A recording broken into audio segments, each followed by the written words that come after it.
This video is sponsored by Wix Filters, manufacturers of filters for automobiles, trucks, off-road equipment, and manufacturing applications. Go to wixfilters.com for more information. Hey, Christian. Hey, David. Christian, have you thought about what you're going to do when you grow old and retire from this show? Well, this is my second day, so You've got to have a plan. Perhaps another tire review editor will take your place, just like you stepped in for this show's former co-hosts? You know, I think now is a good time to remember all of those editors who have come and gone on this show. Roll the clip, please.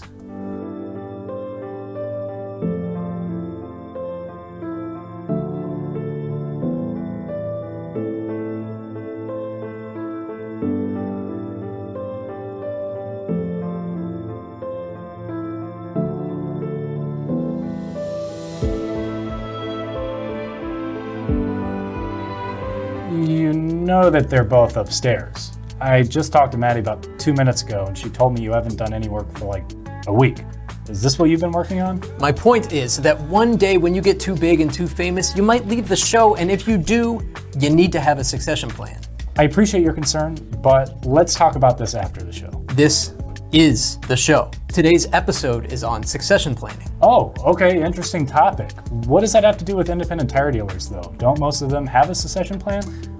That's where our data comes in. You know, the data that gives tire dealers information to keep their tire businesses rolling with research conducted with our independent tire dealer audience. Of course.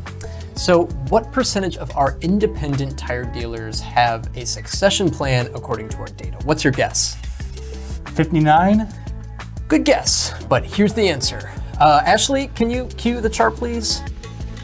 Exactly 50%. Exactly half have a succession plan.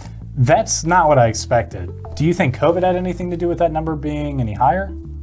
Good question, but actually 60% of tire dealers who took our survey said COVID had no effect on their attitude towards succession planning, and 33% said it made them more interested in finding a succession plan. Also not what I expected. So at first, I was shocked at the 50-50 split, but think about it. We're not talking about big giant corporations here. These are independent tire dealers. Most dealers I talk to aren't sitting behind a big desk with a big cigar in their mouth, barking orders at their employees. They're on the shop floor or behind the counter taking care of customers. They're selling tires, maintaining shop equipment, keeping an eye on inventory. They're busy people, and finding the time to create a succession plan, especially if they aren't anywhere close to retiring or, getting out of the business for any other reason, it just isn't a priority. I get it. Oh, absolutely. I've been living off frozen chicken nuggets for the last 2 weeks because the grocery store isn't a priority for me.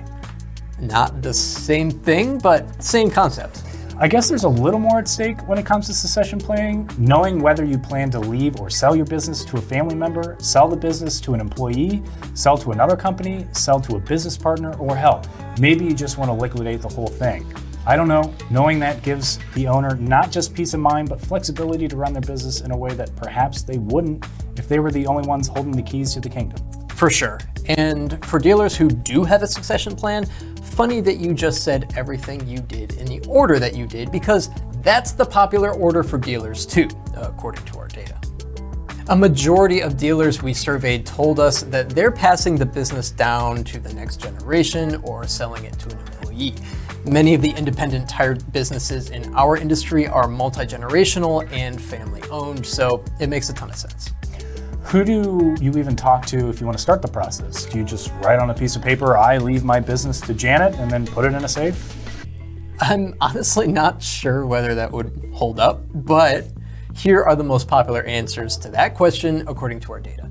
So obviously seeing a lawyer, a financial advisor, or someone who specializes specifically in this field is probably going to be the best bet.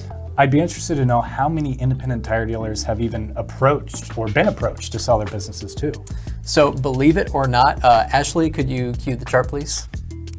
It's 49%. It's exactly half. Well, almost exactly half, just like our last chart. Honestly, it's not surprising. This is a hot market right now. But Christian, riddle me this. Who is approaching independents to sell their shops? Banks?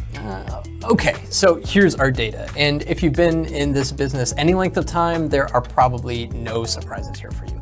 Private equity has ramped way up in the past couple of years. Other independents and national tire chains already know the business, same with another auto service business. So this is nothing new. But it is interesting to see the sheer amount that private equity is out there knocking on doors with fistful of cash. Most definitely. And by the way, David, while you and I were talking, I did come up with a succession plan for myself, even though I'm not going anywhere anytime soon. Excellent. So what's the plan? I'll probably just give the gig back to Maddie or Tess because, like I said, they're right upstairs. A solid plan. So for more business intelligence data to help boost tire dealer profitability, be sure to watch out for our next episode of Rolling with the Numbers. If you subscribe to our newsletter, it's in there. Look out for it. Until next time, keep on rolling.